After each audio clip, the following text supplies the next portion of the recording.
Amigo oyente, llegamos hoy al pequeño libro de Habacuc. Debemos decir que este es un libro del cual no se ha predicado muchos mensajes. Hace algún tiempo no eran muchos los que se atrevían a dar mensajes basados aquí en este libro de Habacuc, pero ahora en el presente son muchos más los que han descubierto el camino a este pequeño libro de Habacuc y de allí presentan mensajes. Este es uno de aquellos llamados profetas menores, pero que ya nos hemos dado cuenta que cada uno de ellos puede ser considerado mayor. Ahora nosotros estamos considerando juntos los libros de Nahum, Habacuc y Sofonías, los cuales tienen mucho en común. Cada uno de estos libros nos presenta una faceta diferente de la forma en que Dios trata con la humanidad en lo que se refiere al gobierno de Dios, como si fuera integrado en el gobierno de los hombres, y la forma en que Dios trata con la persona individual. Esa es una de las razones importantes por la cual estudiamos estos tres libros juntos. Ahora, otra forma en que son muy similares es que los tres provienen aproximadamente del mismo período. De hecho, los tres pudieron haber sido contemporáneos. Existe la posibilidad de que lo eran. Pero es muy difícil señalar una fecha específica con muchos de estos profetas. Y en realidad eso ocurre con muchos libros de la Biblia cuando uno no puede señalar una fecha exacta. La razón para eso es que eso no es algo realmente importante. Pero es obvio que Habacuc, Nahum y Sofonías todos entran en un período entre Josías y Joaquín. En ese mismo período uno puede también incluir a Jeremías. Él entra en este período cuando el reino del norte había ido a la cautividad y cuando el reino del sur estaba a punto de entrar en la cautividad también. Y después de Josías, cada rey que le siguió a él era un rey malo. Cada uno trataba de superar en su maldad al otro.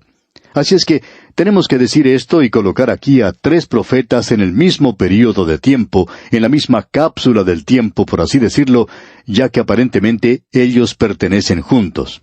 Ellos eran, por así decirlo, contemporáneos. Ahora debemos decir que Habacuc es, por cierto, diferente a los demás. Es diferente a Nahum. Nahum trató solamente con una nación, y específicamente con Nínive, la capital del imperio asirio, y decía que Dios tenía razón al castigarles. No solo estaba en lo correcto, sino que Dios era justo y que Dios era un Dios de amor. Y aún Él podía juzgarlos a ellos porque Él continúa siendo así. Ahora Habacuc enfrenta este problema desde un punto de vista diferente. Aquí tenemos un hombre que tiene problemas. Y su problema era que él pensaba que Dios no estaba haciendo algo en cuanto a la iniquidad de su pueblo, y eso le molestaba. Y él preguntaba, ¿por qué no hace algo Dios? Nosotros pensamos que hay muchas personas hoy que piensan de la misma manera, y dicen, ¿por qué no actúa Dios en los asuntos de los hombres en el presente? ¿Por qué no hace Dios algo en cuanto a la posición en la que se encuentra el mundo en la actualidad? ¿Por qué Dios no actúa? ¿Por qué permite Dios que el hombre no sufra las consecuencias de lo que está haciendo? Bueno, amigo oyente, vamos a ver que ese era el problema que tenía Habacuc. En realidad, debemos señalar que su problema se había multiplicado. Dios le respondió a esa pregunta y le dijo, yo estoy preparando una nación que vendrá y llevará a esta nación a la cautividad, a no ser que cambie su forma de actuar.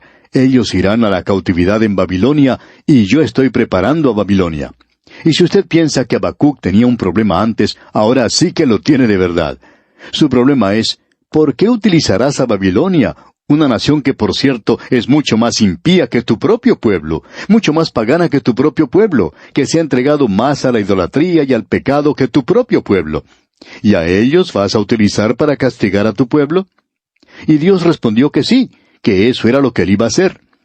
Pero, amigo oyente, Dios también dice, aún no he terminado mi labor con Babilonia. Yo juzgaré a Babilonia, y este es mi método. Vamos a ver esto al entrar al estudio de este pequeño libro, amigo oyente. Así es que, ante nosotros tenemos a una persona muy interesante en la persona de Habacuc.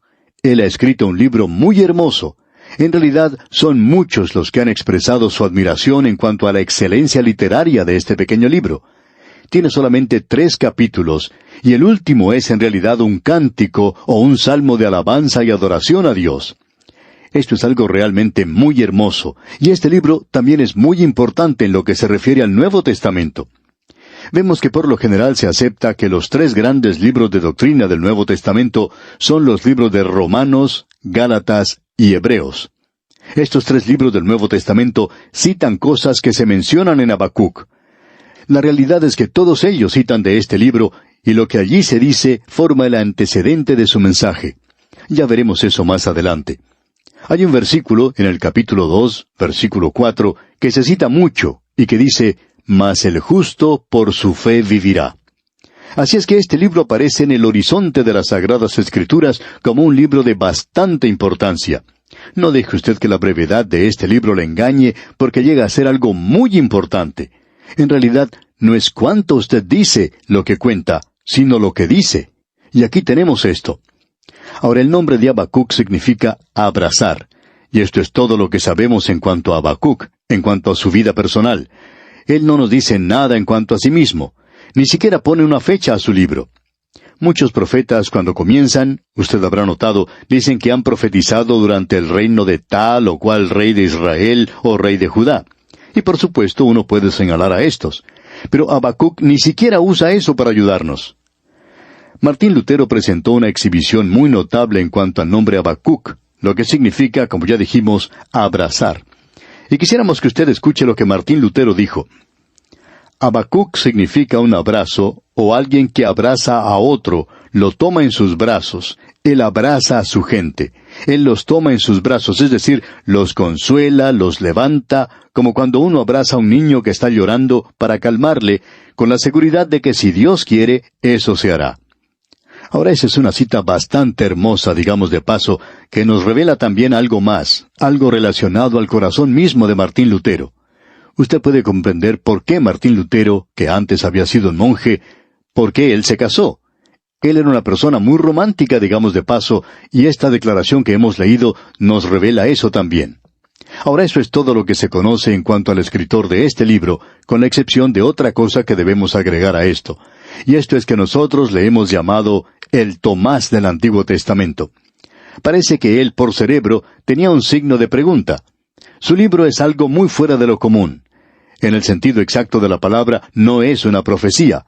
Es muy similar al libro de Jonás, en el sentido de que él presenta su propia experiencia. Y su experiencia es que él tenía una pregunta, y que él no tenía ninguna respuesta para esa pregunta. Y que la respuesta que él encontró finalmente creó una pregunta mucho más grande que la anterior. Por cierto que se le puede comparar con Tomás. Quizá podríamos presentar esto de otra manera y decir que el apóstol Tomás es el Habacuc del Nuevo Testamento, porque ese pequeño libro de Habacuc nos revela a un hombre que tenía, por cierto, un gran problema. Él quería tener una respuesta a su pregunta. Habacuc nació en el caso objetivo, en el tiempo pasado pluscuamperfecto y en el modo subjuntivo. Y él escribe sobre él un signo de interrogación.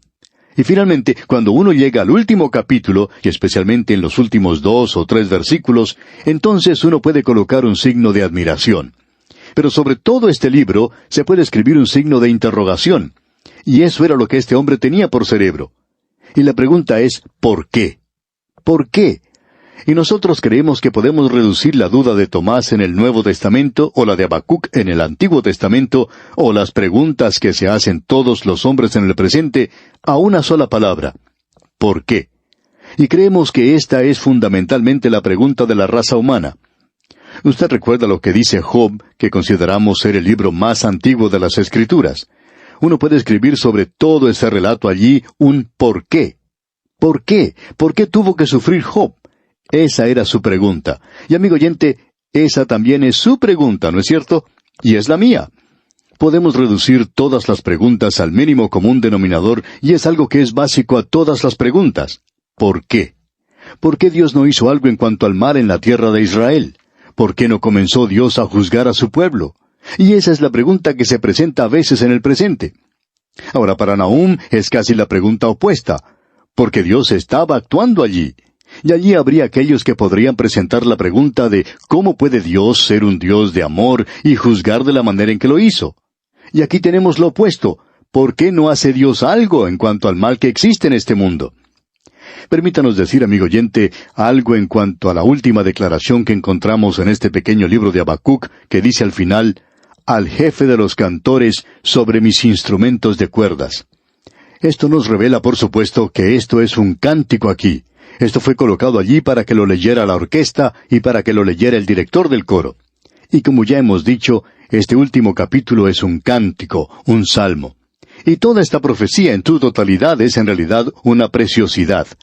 Permítanos decir esto, y es en relación a lo que otros han dicho, porque hace un momento quizá usted pensó que estábamos hablando en forma demasiado elocuente en cuanto a la belleza de este libro. Pero esto también ha sido notado por otros. Deilich escribió: su lenguaje es en su totalidad algo clásico, lleno de expresiones y palabras raras. Y Morehouse dijo lo siguiente: se distingue por su poesía magnífica. Ahora este pequeño libro comienza en la penumbra, pero concluye en la gloria. Comienza con un signo de interrogación y concluye con un signo de admiración. El libro de Habacuc es un gran ¿por qué? ¿Por qué permite Dios el mal? Es la pregunta que cualquier persona que piensa se ha hecho. Y creemos que este libro es la respuesta a esa pregunta. ¿Arreglará Dios las injusticias de este mundo? Bueno, este libro responde a esa pregunta. ¿Va a hacer Dios algo en cuanto a las cosas equivocadas de este mundo?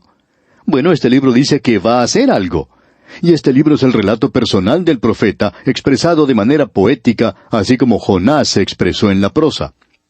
Ahora el tema del libro es la fe. Habacuc ha sido llamado el profeta de la fe.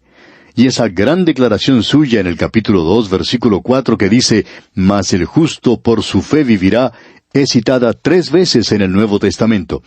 La podemos encontrar en la Epístola a los Romanos, capítulo 1, versículo 17. En la Epístola a los Gálatas, capítulo 3, versículo 11. Y en la Epístola a los Hebreos, capítulo 10, versículo 38. Y cuando lleguemos a esto, vamos a presentar una explicación. Ahora, al entrar en este pequeño libro, quisiéramos presentar nuestro bosquejo de lo que tenemos en nuestras notas y bosquejos que enviamos a los oyentes. En el capítulo 1 tenemos la perplejidad del profeta. En el capítulo 2 tenemos la claridad del profeta. Podríamos haber dicho la percepción del profeta, pero quizás sea expresada mejor en esta otra palabra que hemos utilizado. Aquí tenemos pues la percepción del profeta en el capítulo 2. Y en el capítulo 3 tenemos el placer del profeta. Usted puede darse cuenta, amigo oyente, que este es un libro pequeño pero muy destacado, dividido como expresamos de esta manera. Llegamos ahora al capítulo 1. En el capítulo 1 apreciamos el primer problema del profeta, y eso lo vemos en los primeros 4 versículos. ¿Por qué permite Dios el mal? Esta es la pregunta. La segunda división nos presenta la respuesta de Dios para esa pregunta en los versículos 5 al 11. Dios estaba levantando a los caldeos para castigar a Judá, porque Dios castiga el pecado. Y entonces tenemos la tercera división que presenta el profeta, y es el segundo problema del profeta, que es mayor que el primero. ¿Por qué permite Dios que su pueblo sea castigado por una nación que es más impía que lo que son ellos? ¿Por qué no destruye Dios a los caldeos?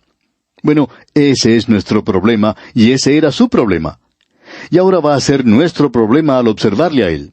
Así es que observemos ahora a Habacuc, el hombre con los problemas. Y vamos a comenzar con el capítulo 1, versículo 1, que dice: la profecía que vio el profeta Habacuc. Ahora esto se refiere al juicio que observó o que vio el profeta Habacuc. Y no se refiere a la pregunta que él hace aquí, sino a la respuesta que da el Señor.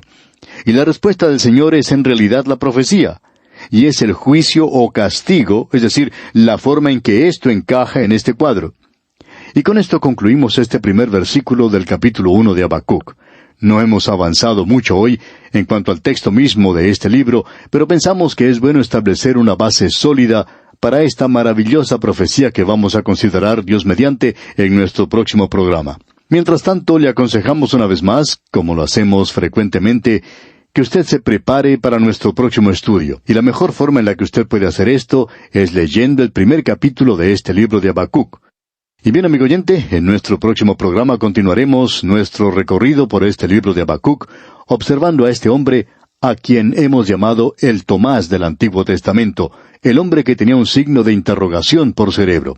Aunque debemos decir de paso que hizo muy buenas preguntas y recibió también muy buenas respuestas de parte de Dios. Esto es pues lo que vamos a observar al recorrer este libro de Habacuc. Que Dios le bendiga ricamente.